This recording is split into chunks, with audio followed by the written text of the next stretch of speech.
Hanging with Higgins, where author and former prosecutor John J. Higgins interviews his intriguing guests about their lives, knowledge, experiences, and projects.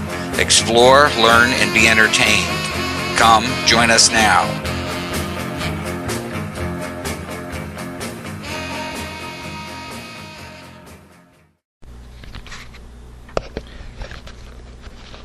Good evening, and welcome to Hanging with Higgins. I'm John J. Higgins. I'm an author and an attorney and your host.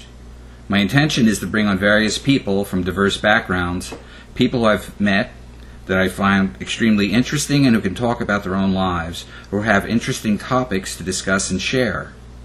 On the program you will hear people from various walks of life, people I've met in the course of my varied career that I found interesting and entertaining. Nurses, lawyers, people from various fields will discuss their lives and specialties. Many will discuss their experiences and projects. I want to take this time to thank all the good folks at our-truth.com for giving me the opportunity to do this, and I am really excited at having the ability to do a radio show with all of these backgrounds. To give you just a little background on myself, I was born an undertaker's son, and I had some spiritual experiences as a toddler. I had seen angels over the doorway shortly before my father died, and that was before I was at the age of 3, and that left a lasting impression upon me. My mom, she remarried someone who wound up having very serious mental issues, and growing up, life was very difficult, so I did a lot of praying and really learned to turn into a protector of my younger siblings. But despite all of that, I had a variety of other experiences that I had developed as I was growing up. I started working on a farm when I was 10 years old. At around that time, I also assisted in my family's antique business. We would buy up estates and sell off the furniture. We would refinish it, sell it at flea markets and such. And then we eventually bought a business, and we branched out to selling coins and guns. And at that point, I was doing gun repairs at the age of 15. I then went off to college, but I dropped out because I was not sure of what I wanted to do with the rest of my life, which seems to be a common thing that happens in college students. I then worked in industry. And in industry, I basically worked for 8 companies, and I worked for each one of those companies twice. I started with a job for Singer, actually, the people who made sewing machines, but we were making heating units, and I was in the paint shop, and I began by operating their waste treatment system and worked my way up to operating the entire set of equipment there. And that set me on a path where I worked in industrial painting systems. And as a matter of fact, at one point I was developing a powder coating system, which is one of the things most industrial facilities use today. After doing that for those number of years, I was in my early 20s now, I decided that I needed to go back to college, and I did, and I eventually got a degree in psychology. As I was finishing off that degree, I knew I didn't have a lot of administrative experiences. At that point, I had been a counselor and a supervisor on a hotline, and I had been a resident advisor in dormitories, and I had also worked with schizophrenics. We were taking them food shopping as part of field work. So I had an opportunity to take an internship at the governor's office with the Governor's Committee on Children's Services Planning, and I did that in my final semester of college. As part of that, they hired me a few weeks in, and I basically changed the substance abuse system in the state. I had done a lot of research about how drugs affected adolescents and how that was affecting everything in the schools. As part of that project, a friend of mine and I developed Rock Against Drugs, which was with MTV, where we filmed celebrities and rock stars that targeted teenagers to try to prevent them from picking up drugs to begin with. In that capacity, I filmed Phil Collins and Mike Rutherford of Genesis, Frank Zappa, and actually even Grandpa Munster, who was one of my childhood idols, because I loved the Munsters growing up. There was a change in the a shift in the government at that point. The governor had been reelected, and the new attorney general had been the chief lawyer for the governor. He went over to the attorney general's office, and I went over with him. I was part of the team that created drug-free school zones. At the same time, I started going to law school at night. So I would go to law school at night and do work for the attorney general during the day. As part of my assignments then, I did statewide public awareness campaigns on drug-free school zones. We printed 1.5 million pieces of literature to go to every single kid in the state, 1.5 million to go every set of their parents, 60,000 posters. Then in another wave, we did coloring books and activity books for the younger kids, and there was about 1 million of them, split about 400,000 to the younger students and then 600,000 to the older students. I had a varied set of assignments in the Attorney General's office. Generally, I was working in 2 sections at the same time. I was the first lawyer actually in the statewide Office of Bias Crime. That was the only office in the country at the time, and I believe that's still true today. And as part of that, I was able to create the statewide Human Relations Council and a report that I had written.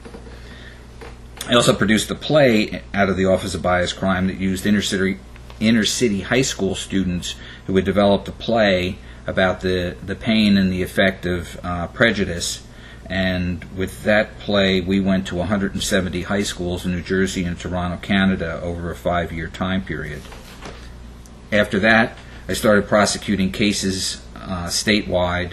I prosecuted cases in 19 of New Jersey's 21 counties.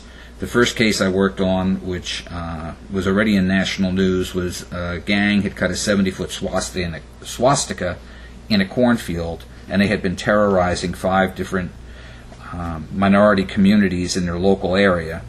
I was also assigned to work on the serial killer nurse case, Charles Cullen. I drafted and implemented the plea agreement with him. He had confessed to murdering 29 of his patients. And there was another nurse that I supervised the investigation in, and that was a female nurse who had murdered her husband. In 2010, I retired and I began writing novels. So I am the author of The Archangel Jeremiel and The War to Conquer Heaven. That novel series will have a total of 9 books. The first 3 are out as a trilogy entitled The Archangel Jeremiel and The War to Conquer Heaven. The second trilogy will deal with the war to conquer hell, and the third one will be the war to conquer earth. So that's a little brief summary of myself. And before I bring on my guest, I also wanted to make a few comments about something that tragically happened yesterday, and that was the death of Robin Williams.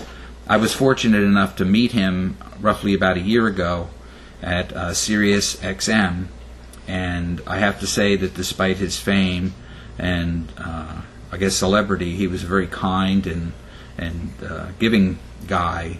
They had no impression that he was anything of the sort. He wasn't arrogant in any way. And one of the things that always impressed me about Robin Williams was that he always seemed, in his roles, to be very down to earth. And I don't know whether everybody else in the country feels that, but I can see there's a lot of outpouring of sympathy about it, was that he seemed to be like a guy who would be your best friend. And I was really touched by having the ability to meet him. In the course of meeting him, I guess I should go back a step. Over the past 10 or 15 years, I made friends with somebody who had been friends with him, and we seem to have talked indirectly through this person. And I have to say again, he was very generous and kind and funny. Him and I are members of the same club, for lack of a better term, and I understand the pain that he had gone through, and I guess the pain he continued to go through. So it's a shame that, what had happened to him happened, but he was a very talented man. I'm sure he had his own demons, and he did the best he could with what that was. And I'm hoping that everybody is kind about what happened to him, because he certainly had given a lot of himself. So, with having said that, now I'm going to bring along my first guest, which is Sandy Toles. She is a registered nurse. She's a Reiki master, and she is the owner and creator of Fristers, which she has a trademark on and is coming out with a jewelry line. Just so you know, Sandy and I basically lived and grew up in the same town together. So I've had the pleasure of watching her come from being about 3 feet high to almost 6 foot, I believe. I no longer look down at her, I actually look up to her. And she is a real sweetheart. She's got a great heart, and I'm sure you'll enjoy listening to what she has to say. So, how you doing, Sandy? Hi, John. I'm fine. How are you? Fine. It's great to have you here. Just so the listeners know, we had a little bit of technical problems last week, so we are actually doing this in my, computer room. So there should be no technical difficulties in what occurs this evening. So, Sandy, would you just tell us a little bit about yourself? Well, thank you for having me on, John. And I am a person that was born and raised in Central Jersey. I am one of 6 children. And I grew up with you, which is very true. I have a 29-year-old wonderful son. I was a single mom for a good part of my life. I was a young mom. I loved being a mother. I always did. And I am a nurse. I became a nurse in 1984. I was an LPN first, and I was an LPN until 1997 when I got my RN. And I worked everywhere you can, basically, as an LPN. And then when I got my RN, I went into the hospital and worked on a cardiac floor. And then, since then, for the past 17 years, I worked in home care and hospice. And that's 30 years of nursing. So I am a Reiki master, and I just designed this piece of jewelry, and I have the trademark on the Fristers to try and sell some jewelry. And for the last few years now, I know that you've been doing hospice work. Could you tell us a little bit how you got into that kind of, because that is a very difficult job. I did hospice when I first got into the visiting nurse thing. I did hospice for about 6 months, and then I ended up going into home care. And then I went into hospice about a little over a year ago, because it hit me differently now than it did 16 years ago. It's okay. In 2007, I lost my sister, and since then, my whole life has turned around. It's changed. It was very devastating to lose her, and but because of that great loss, I found that I am a much better nurse in general, and I'm able to do the hospice because I look at life and death quite differently than I did the first part of my life, the first half of my life. And I really feel like I can connect with the family especially, and know what they're going through, and help the patient on a level that I couldn't have, and without Vicki teaching me all of this from her loss. So. Well, I know that's an interesting story. Maybe you could tell us a little bit about, what had happened with your sister, in relation to what you were doing at the time. Well, I had decided to go on a silent meditation retreat in early 2007, and always looking for, you're on a spiritual journey, trying to find that missing piece, or just searching for that extra something. So I had been introduced to Reiki from, now she's one of my best friends. She did Reiki on me a couple times, and then I went on this meditation retreat where you couldn't talk for 5 days, which was different from me, because I like to talk. And when I came back from that retreat, feeling very grounded and just felt wonderful, I talked to my sister on the way home, and she had said that they wanted to send her for a CAT scan because something was wrong with her chest x-ray. So without even going straight home, I went to her house and picked her up and took her to the emergency room, and the next day she was diagnosed with stage 4 lung cancer. And then 7 weeks to that day, she was gone. And during those 7 weeks, of course, being the nurse and the big sister and the caretaker type, I wanted to really try and help her. I wanted to heal her. That didn't happen, but in the course of those 7 weeks, she had gotten Reiki twice a week, and that was the only time she could lay flat and breathe. She had oxygen, she was short of breath, but when she got the Reiki, she was, the woman would walk into the room and she would go, "Let's go," and she'd lay back in the bed, and it was amazing that she was so relaxed and comforted by this treatment that she had gotten. So then after Vicky died, it was 7 weeks later, and I had quit my job towards the end of that to take care of her. But as soon as I quit, then she passed away. So I had several weeks home before I had to go back to work, which was a blessing because I was pretty devastated from that loss.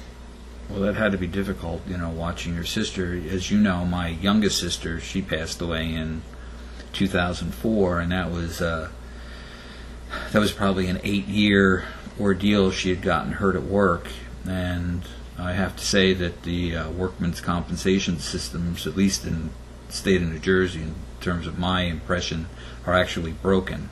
All they did was deny treatment, and in the course of that, and her back she had a couple of discs that had been damaged up in the upper neck, and then over time, of course, the lower back started to disintegrate because it really is a column of bones with discs in it, and eventually, she had to be on so much pain medication that eventually the pain medication just overtook her, and she passed. And we didn't talk about this at all, but I will say that there was something remarkable about my sister. She died overnight between Halloween and November 1st of 2004, and on that Sunday, those of you who wouldn't know, but my family's had a flea market here for 40 years. She was outside on the porch of the house where the flea market surrounds it, and she actually glowed. It was really a very strange thing when I looked at her, and it was remarkable because I remember that so distinctly. She had not looked that well in so long, and so the last thing I ever thought, she wouldn't wake up the next morning. Did you have anything like that with Vicky at all? I just wonder if that's like a common kind of thing, or... Not with Vicky. We actually had her 40th birthday party at the end of January, and then she got diagnosed March 1st. Yeah, it was March 1st. So her birthday was February 4th, and she had just turned 40. We had her birthday party, and she had the normal winter cold. So no, I didn't have any of that glow. Well, no, so that was much faster. I mean, it took, my sister suffered just way too long. Yes. It was terrible. So, after Vicky dies, you go and you start doing other nursing, and then you started doing the Reiki training after that, or did that take a little bit longer? While Vicky was getting the Reiki, like I said, I became really good friends with this woman that did the Reiki on her. She could see that Vicky and I had this huge connection, and that I was not going to let anybody hurt Vicky. Very protective, very much wanted to be involved. So she actually started me with my first attunement while Vicky was sick, so I could actually help her and be involved in, because I had so much love for Vicky. That's what the Reiki is really all about. So she attuned me to the first level, and then it took me until 2010 to actually go get formal in a classroom setting Reiki, and then take first level, second, and advanced level, and then now I'm a Reiki master. But that took from 2010 to 2013. Of course, it's very very hard pulling back from Vicky, as you know, losing a sibling that you're so close to. But I was on a quest to figure this out, to try and make something good come out of something so terrible, because I had a hard time breathing when she left, to say the least. And I always say that my son saved my life, because without him, I don't know why I would have gotten up in the morning, because she was really so connected to me. We were 3 years apart and just never we were growing up. They had pictures with us. We were together all the time, just so connected. And now as I see looking back and going forward, she never leaves me. She's always with me, and it's wonderful. But well, I mean, I do believe they don't go very far, so and they do kind of stay around us. Like similarly, my sister, she was the youngest of the four of us, and I was the oldest. But she used to call herself John Jr. So she had the same sense of humor, which is a little not always the cleanest. And we always had a lot of fun together. And I certainly understand that. I know I have a saying that with my family we were all very, very close because we lived so close together, all in the same town. And I used to say it was a blessing that we all were so close, but it was also a curse because when we lost one of them, and I've lost almost everybody. I mean, my sister, my mother, my stepfather. We have a good stepfather, not the bad one. Although he's gone too. That's more of a thank God kind of thing. It really is a loss. I thank God that I have my brother still. And life brings us on all kinds of different paths. Well, we were very tight little community here, because I remember when your mom was getting ill. Well, actually before that, when my mom passed and then Vicky passed, Teeny, and then Vicky, she would just say, you children, your mom, we were close to your parents, you children are my children. Mm-hmm. And I always felt like your mom was like a second mom. She was very sweet and kind to me, and so yeah, we were very close. Well, Sandy was always my Hail Mary pass when I didn't know what to do with my mother when she wasn't feeling well, and you can't keep running them to emergency rooms or you can't get a hold of the doctor. I'd have Sandy come down and she'd take a look. And I have to remark, since you can't see Sandy, Sandy is one of these people that when she walks into the room, it's like sunshine has entered, no matter what's going on. My mother could be grumpy and mad and whatever, and Sandy would come and it would just change the entire mood in the room. So it was always a wonderful thing. Thank you. Maybe you could explain a little bit more about the whole Reiki thing, because I know I didn't know much about it, and I think it's a really interesting kind of thing to do. I think so too. Reiki is an energy healing technique. It's actually Japanese, and it is for stress reduction, and it promotes healing. Basically, it's laying on the hands. You get attuned, which means you open. There's 7 major energy spots in your body, and the top one being on your top of your head. It's called the crown chakra, and that gets opened when you go to Reiki. You get taught how to do the Reiki. You get attuned. So the energy comes in, and it's divine energy. Reiki is spelled R-E-I-K-I, and the R-E-I means divine or God, and Ki means life force energy. So it comes in through your crown chakra, and it passes through you, through your hands. And it's safe, it's non-invasive. It's usually people feel warm, tingly feeling. You usually put your hands on the person or above them. You can actually do distance Reiki, or from any, like the viewer or the people listening, you can do it distance. And it can work with conventional medicine. It's not in place of. So it helps with stress and pain, and it balances your energy centers so that you can actually feel better, and it promotes you healing yourself from the inside out. Right. One of more of the kind of ancient arts, right? Yes. And then could you explain the different levels? Well, the first level is you get opened to it, so the energy can flow in and through you. And then the second level, you get taught different symbols to bring in, and different techniques on delivering the Reiki. Things you can extract energy out of the person if they want to get rid of something, or you can help bring energy in. You can do healing attunements. The third level is master practitioner, where you learn more symbols and more techniques. And then the last level is master teacher, which is what I am, and you can teach classes, and you can then attune other people to different levels and teach them how to do the Reiki. Could you give us an idea of what these symbols, like denote or Well, what they represent? The first one is the power symbol. The second one is for emotional. There's more to these symbols. It's a long list. It does a lot. The second one is for emotional and mental health. The third one is the distance Reiki, which that's what you pull in when you do the distance. And then there's a few other ones that are for stronger power, and when you do the attunements, you need these symbols to do the attunements.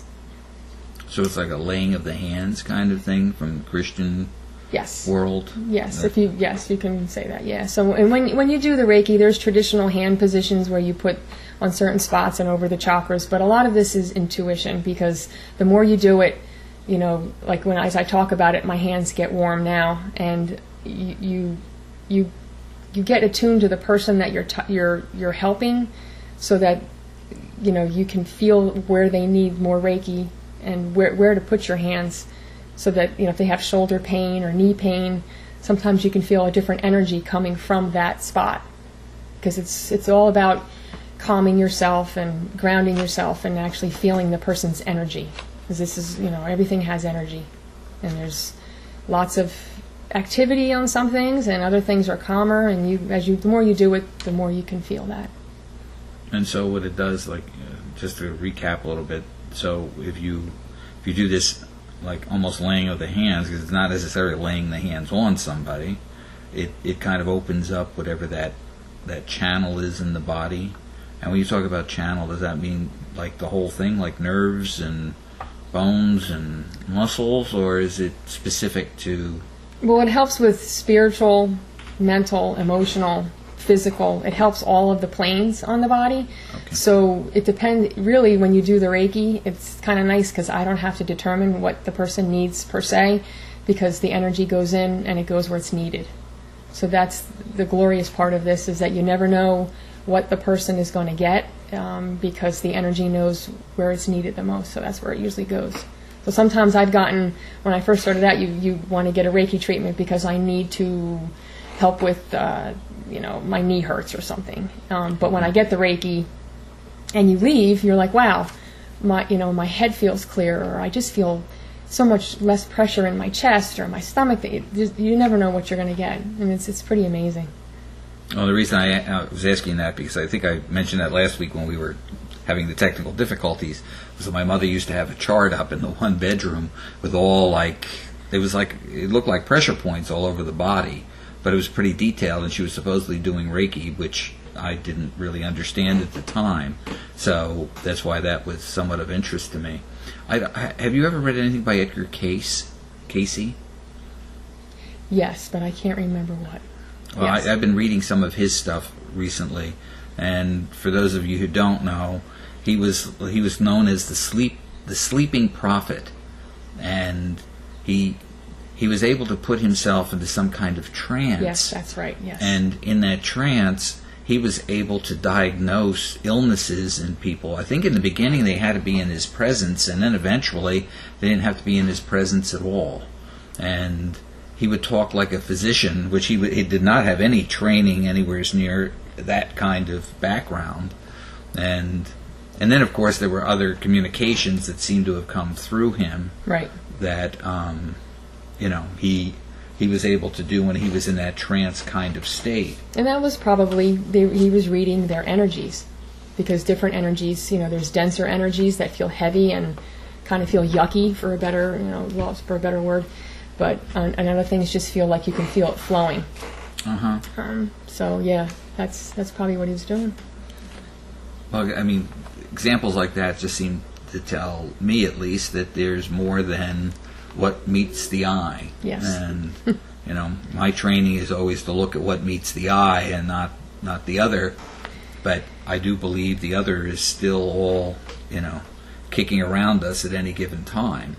So I've also been a believer that there's some other kind of civilization that existed before anything we know of, that was some kind of unifier, and there was a lot of knowledge that was still from that ancient time that has been lost or in pieces that come through to us that are kind of looked down upon.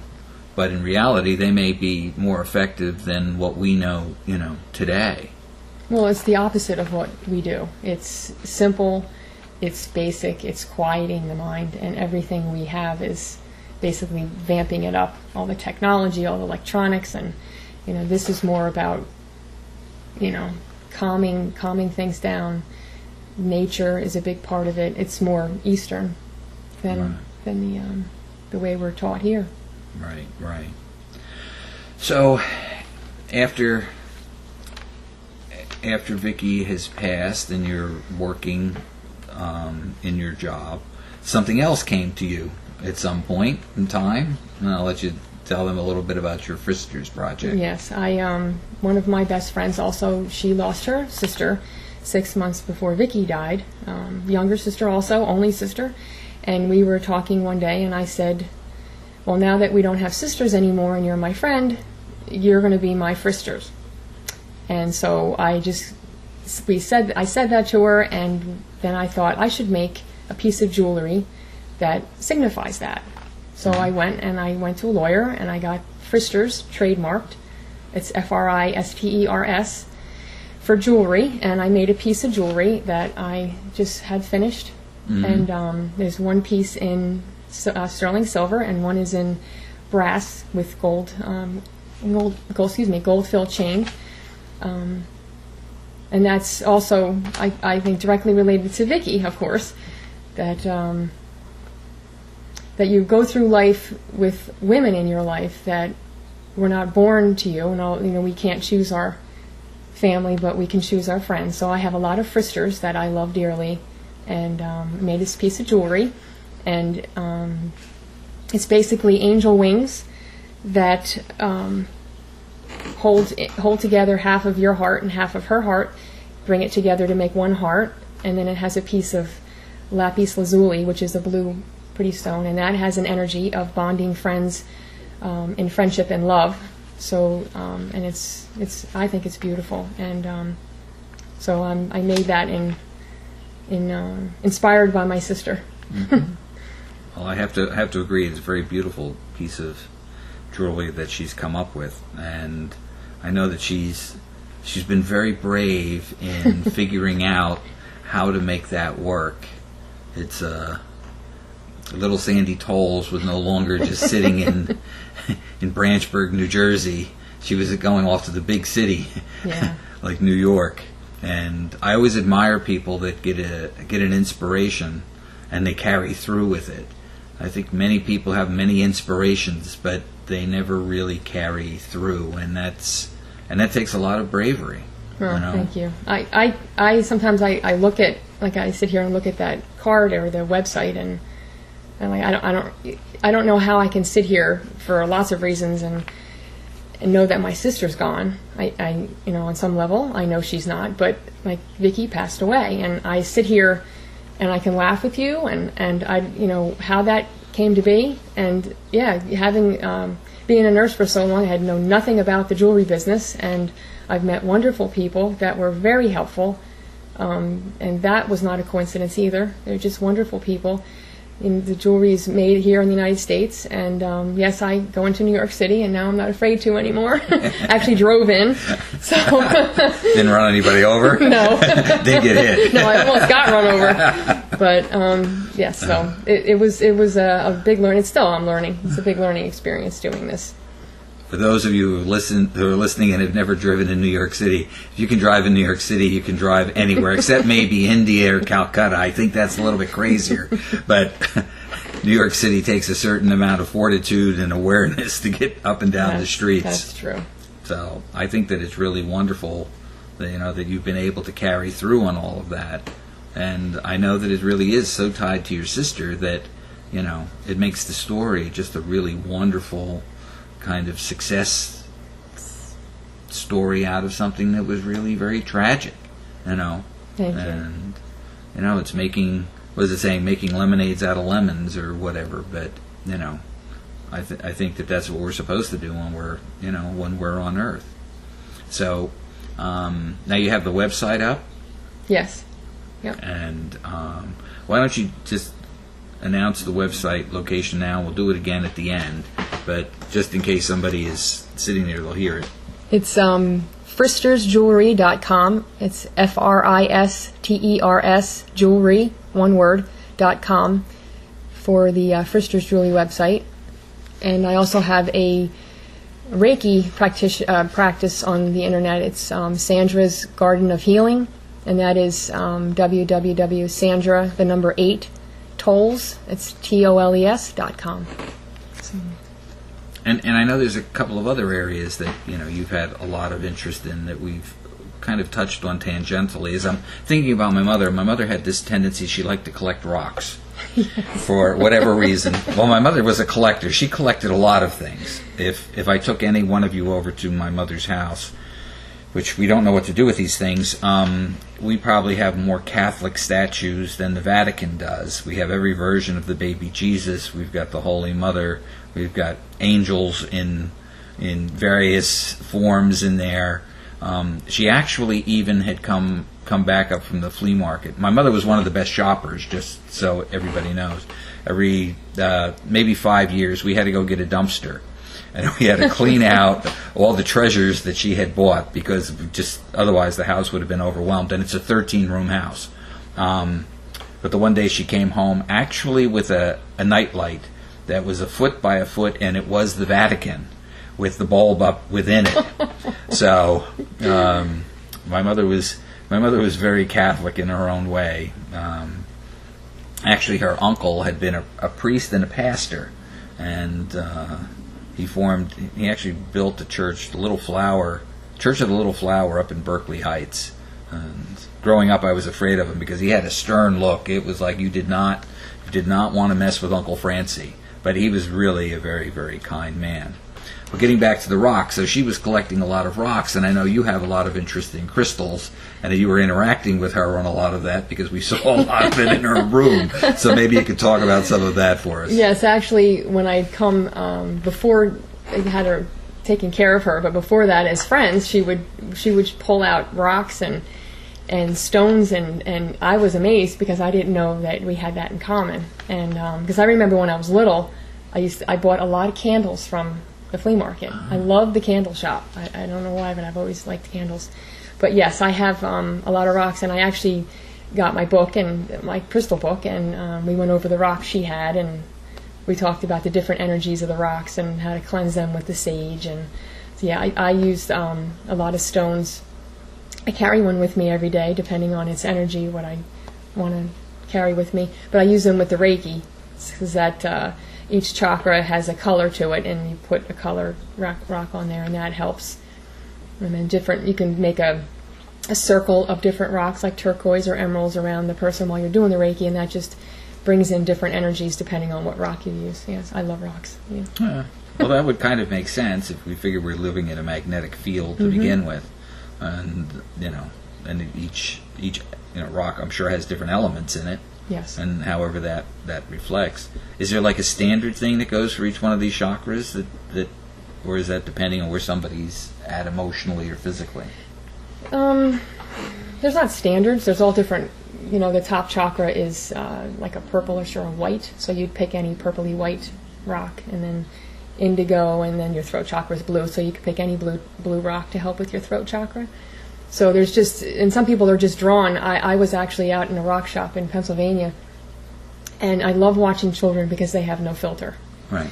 And this young man was looking at rocks, and his mother actually said, "Which one do you like?" And he was fiddling through each rock, and he actually goes, "This one." He actually said this feels different. I like the feel of this one. Wow. And they're all smooth, and they're all he was feeling the energy from that rock was pulling to him. Wow. So it's neat. Wow. It's neat. Well, you had recommended some rock for me at one point, because I think I bought one, but my house has got a lot of stuff in it at the moment. It was some kind of amber-colored thing. There's a rock amber. Yeah, I don't remember what it was. I don't think it was amber like the dinosaur DNA in it. It was it was some rock that was similar to that.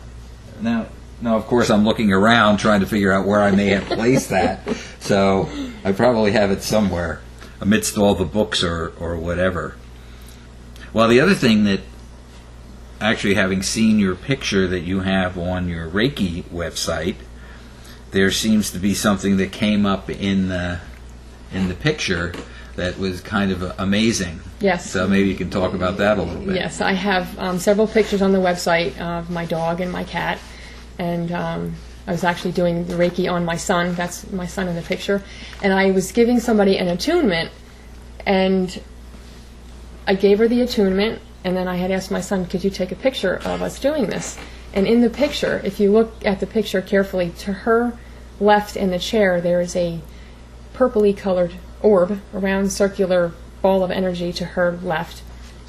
And then if you look real closely, which I didn't see at first, but someone pointed it out to me, behind me there's very faint angel wings behind me on the attunement, because she had very good energy, and it was pretty awesome. I didn't notice that in the picture until we were, later. Right. It's pretty neat. Well, I have to say, I'll repeat that Sandy brings sunshine with her wherever she goes. She probably does have angel wings kicking around, now that I'm a little bit more of an expert in those kinds of things. Although, I know a lot of people may or may not believe in all of that stuff. And you also did some aura work, didn't you? Some what? Aura.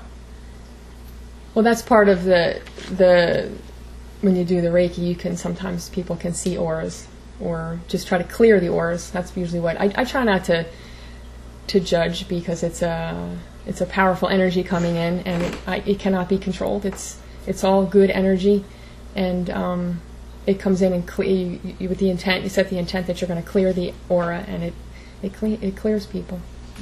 Well, auras have always fascinated me, because I don't know, I think instinctively when I can walk into a room, and it's not that I see anything, but I can feel who's in trouble and who isn't. I can generally feel who's going to be trouble and who isn't, and that has done me, in good stead for many situations in my life.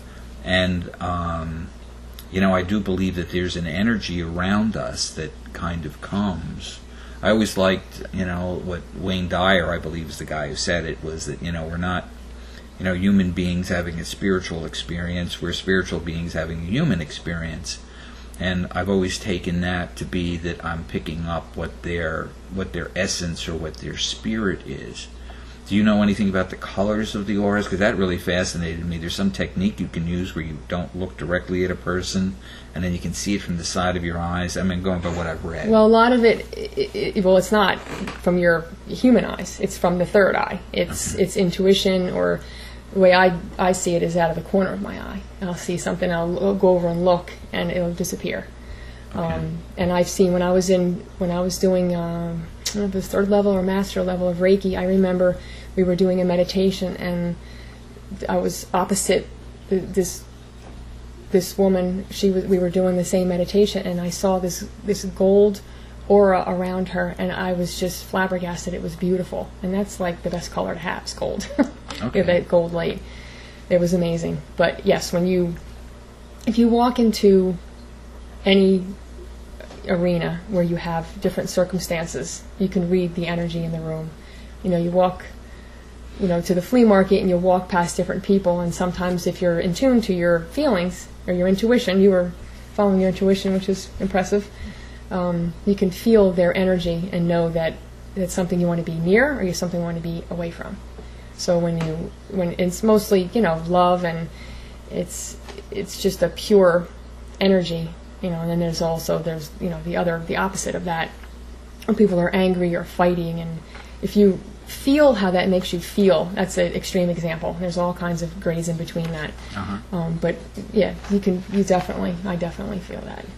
Oh yeah. Yes. No, like I say, I've been in situations where I knew there was somebody who was very dangerous in the room. Yes. You had to keep a close eye on them, or you had to be really careful how you dealt with them, because they were like hair triggered to explode, and then a lot of harm would come. I mean, and it's along the same lines with like the energy the piece. I had I guess it's a blessing and a curse in the same way. My good stepfather, when he passed away, I was in the room when he actually passed, and it was, I mean, it was almost like this energy just left his body at the moment that it happened. And I mean, it was, I guess, a privilege to see that. It was very sad, but in some ways I think it's possibly joyous in another way, because that person is no longer confined here. And, you know, in those circumstances, you know, he had been in a coma for a number of, probably for a month, and he had one, it was just one bad thing after another. He had a liver transplant. It really, you know, it kept him alive, but it did not do much more than that, and it was a painful experience. So, you know, I find that, you know, when my mother went through somewhat similar, when, you know, it was a slow degrading of the quality of her life and whatever. They're in this spot where you're almost wishing for them to pass because of the pain they're in, but you still at the same time have the pain of yourself that they're now going to be gone. And I mean, that's why I admire you with the hospice kind of work, because, you know, you're seeing families that are in this place, you know, day in and day out. I call it the pipeline. You don't get to make any choices. Each choice is the lesser of the evil, but no matter what you're doing, it's going in one direction. You can't reverse it. You can't go to the side. It's going where it's going to go. Right. And I remember watching Vicki leave. And I had to tell her things that I didn't want to tell her, because it was totally for her. I told her everything she needed to hear to let her go, because I think when they don't want to leave us. But I gave her permission. Her husband gave her permission. Her husband was wonderful. Her sister-in-law was there. She was wonderful. And we all gave her permission. And she was scared, and she didn't want to leave. And I told her that, you know, my mom and dad were there. And then it was okay for her to go, even though I didn't feel that. So when she left, you stand there and say, now what do I do? But you want to make it good for the person, absolutely. And being the nurse and doing the hospice in the home, almost all of the patients and the family, they look to you when you walk in the door. They look to you for all the right answers, and they want you to do everything. And the biggest thing that I think I can give them is the truth. Yes. Because no one wants to talk about death. Nobody wants to, it's becoming more common now, but nobody wants to tell that person. The doctors, people just don't want to talk about it. But when I go in, not around the first visit, obviously, but at some point you talk to them and you say that you wish we could change this, but we can't. These are the cards, so now we're going to help you and your family. And because I'm the nurse, I can be spiritual also, you know, do the Reiki, and they look to you. They really reach out, and it's very, people use that word surreal a lot now, but when I'm walking in a home and I have a 90-something-year-old person asking me what I believe about life after death, and I tell them, because I have a very strong belief about what happens now, and they look up at me with these soft eyes and say, do you really believe that? Because they really want some kind of guidance on somebody that has a strong conviction, and I do. And I know that, and I believe that people don't ever die. Their energy, you know, I saw Vicki's energy leave her too, and what was left was just her body. And it was ridden with cancer, and her spirit is free. Yeah. And I miss her every day physically, but I know she's with me. She's with me all the time. Yeah. So, but it was really a blessing in disguise. I've had many battles with God, and that was my biggest one, is when He took Vicki. And but it's turned out okay. It's turned out because we're only here for a short period, and I know I'll see Vicki again, because our bond it gets stronger every day. It's hard to explain, and I try to think, how would I explain that to myself 10 years ago, thinking I'd be sitting here talking on the radio with you. Right.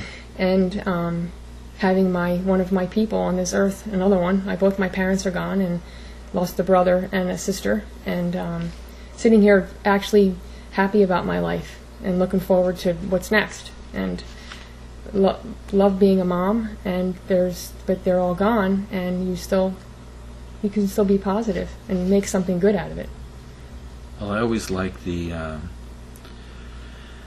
I don't know if I want to call it a theory, but at the moment I can't think of what else to call it, is that, we're here for as long as our mission is here, and then when the mission is over, then it's time for us to go. Right. And I really believe no matter where you are or what you're doing, when the time's up, the time's up. And, and I do try to live my life on a daily basis and do the best I can for the people that are around me, and always try to do the next right thing. And I think that's really what we're all here for. And I have a few experiences that seem to reflect that the people that they continue afterwards. I know that when my stepfather Jack before he went into the coma, I had seen him that day. I was finishing off my pilot's license, so I promised to take him flying. And he was all excited about that. I actually brought him a flying magazine, so he was all looking through that.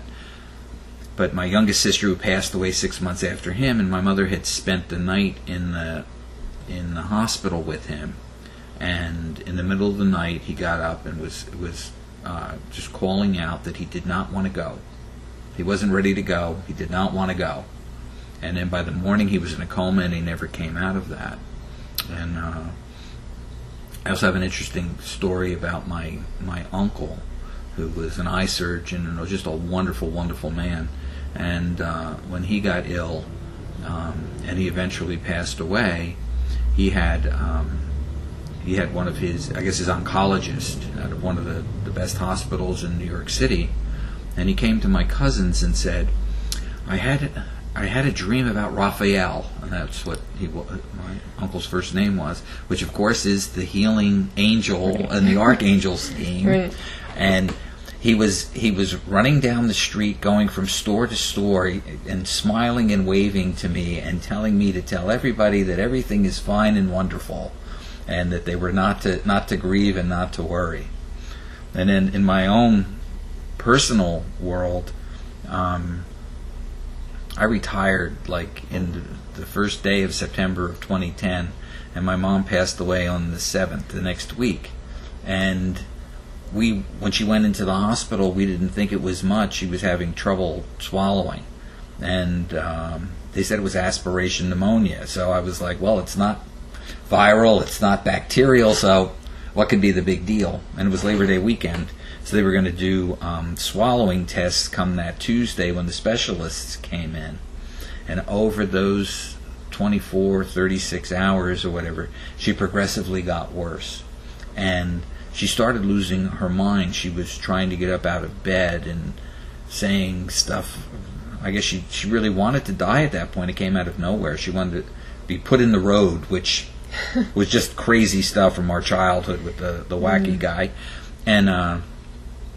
And then eventually, I was there most of the time, and then I went home to get some sleep, and my other sister had called me. I was only home for about an hour, that they were having trouble with my mother at the hospital. And I guess I was about the only one my mother would listen to. So I went flying back down to the hospital, and they were doing some kind of breathing treatment, and it was torturous on her. It was just torturous on her. And I turned to the nurse, and I said to her, is this fixing anything? Why are we doing this? She goes, well, that's really your choice, because we had the DNR in place. And that was when it really dawned on me that, that this is what this stuff means. And I said, that's it, no more, because trying to hold somebody here and torturing them just doesn't make any sense to me. But anyway, a day later, she's on morphine drips and is going to pass. And I tucked myself in the chair next to her, and I held her hand. And when I woke up next, my brother woke me up because he spent the night there too. She had already passed, and so my mother and I were very close. So I come home, and I finally get some sleep, and the next day I wake up, and For those of you who don't know, I live in an old train station, so the rooms are a little bit different than in most places. I have a ticket window agency thing here, as Sandy is here staring at it. And I had gotten these balloons for when I retired, and one was a smiley face, which was my mother's favorite kind of thing, and the other two were like stars or whatever. Well, they were all a week old, and the star one and the other one are up on the ceiling. I have 12-foot ceilings. And there's something watching me as I'm going in to take. I have a bird to take and feed him. And I looked over, and now the smiley face balloon now was at about 5 foot high, which would have been my mother's height. And everywhere I moved, the thing turned its head to follow me. So I do believe that was my mother coming over to say that everything was fine. And I actually have one other story that, as I'm sitting here and thinking it, is that my sister, she passed away in that night of Halloween into November 1st. And I was supposed to appear in court in another county. First time I was going to appear in front of this judge. And my mother calls me and she says she's having trouble waking up my sister. So, I go over and my sister has passed. And I pulled her little girl off of her. She was trying to keep her body warm. But in the middle of the night before, there was some kind of disruption in the house, and I had 3 cats, and those cats, evacuated their bowels and bladder and everything all over. So there was something that had come into my house, and I really believe that was Chris, coming in, to say goodbye or whatever. Yeah.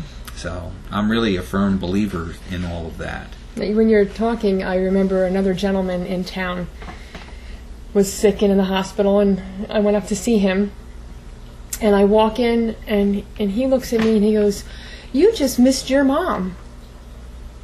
And I said, "Oh, really?" "Yeah, she was just here." I said, "How's she doing?" He said, "Fine. She's good. She's good. How are you doing?" I talked to him for a few minutes, and he was gone the next day. Wow. I've had that happen to me with patients. Yeah. And they look at you, and then one looked over my head, and I said, "What are you looking at?" She goes, "Your mother." I said, "Okay."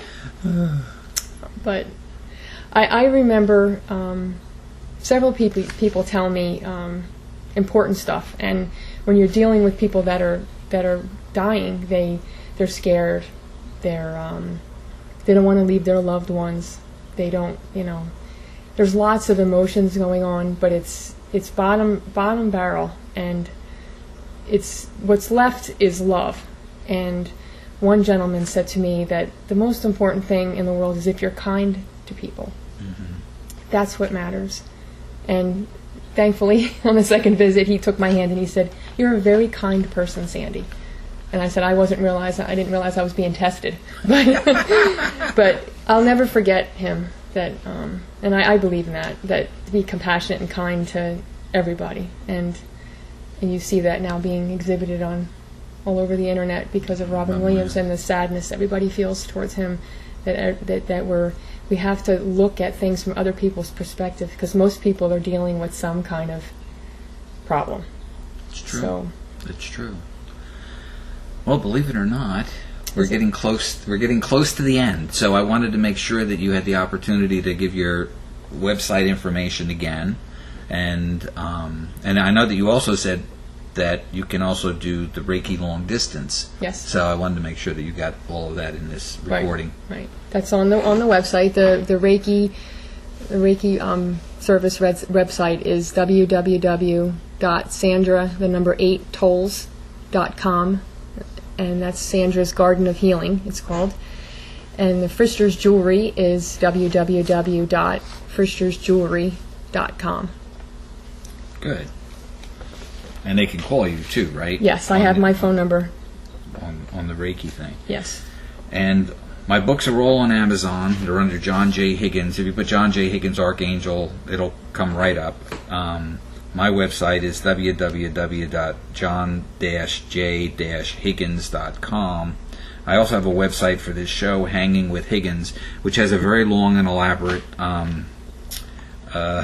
web URL at the moment. So I'm going to move that somewhere that you can find it off the john-j-higgins.com.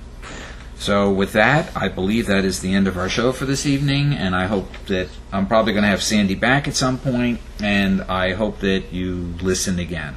Thanks so much for being here. Bye-bye.